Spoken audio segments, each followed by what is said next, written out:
بہن کو کسی نے کہا کہ ان کے شوہر کا انتقال غالباً ہوا کہ ان کے سارے کپڑے فوراً صدقہ کریں ورنہ روح گھر میں آئے گی اور پریشان ہوگی۔ یہ جہالت کی بات ہے، کوئی روح نہیں آتی ہے۔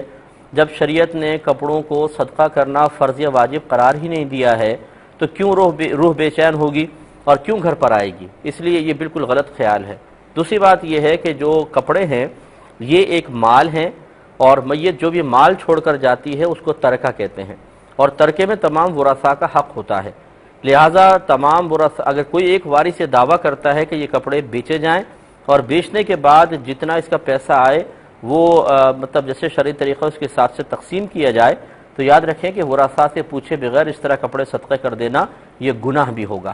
اس لیے پہلے تمام ورثاء سے معلوم کریں۔ اور میں نے آپ کا ذہن پہلے بنایا کہ مثال کے طور پہ ایک بچے کا وصال ہوا، اس کے بہت سارے کپڑے ہیں، قیمتی کپڑے ہیں، بہت اچھے اچھے کپڑے ہیں، قیمتی کپڑے اس نے جمع کیے ہوئے ہیں، اور اکثر عورتوں کی عادت بھی ہوتی ہے، ان کی مالیت کا حساب کیا گیا بالفرض تو بنا 4 لاکھ 5 لاکھ کے کپڑے۔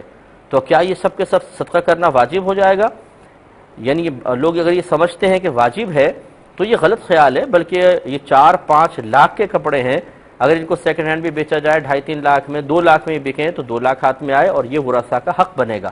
لہٰذا خلاصے کلام یہ ہے کہ ترتیب یہ ہونی چاہیے کہ پہلے وارثوں سے پوچھا جائے کہ بھائی یہ کپڑے ہیں، آپ ان میں سے کوئی اگر حصہ چاہتے ہیں تو ان کو بیچ کر آپ کو حصہ دیا جائے، اور اگر سب متفق ہوتے ہیں کہ صدقہ کر دیں تو صدقہ کر دیں، اچھی بات ہے۔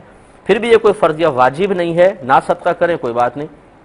یہ کپڑے گھر میں بھی استعمال کیے جا سکتے ہیں، یاد رکھیں مرنے کی وجہ سے کوئی معاذ اللہ کپڑوں میں نحوست نہیں آ جاتی ہے۔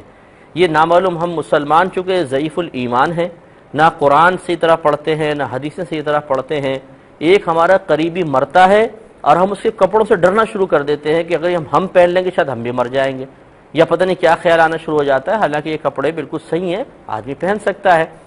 تو صدقہ کرنا کوئی فرض یا واجب نہیں ہے، اور جب فرض یا واجب نہیں ہے، ضروری نہیں ہے، تو اس سے روح کی پریشانی کا بھی کوئی تعلق نہیں ہے۔ امید ہے کہ مسئلہ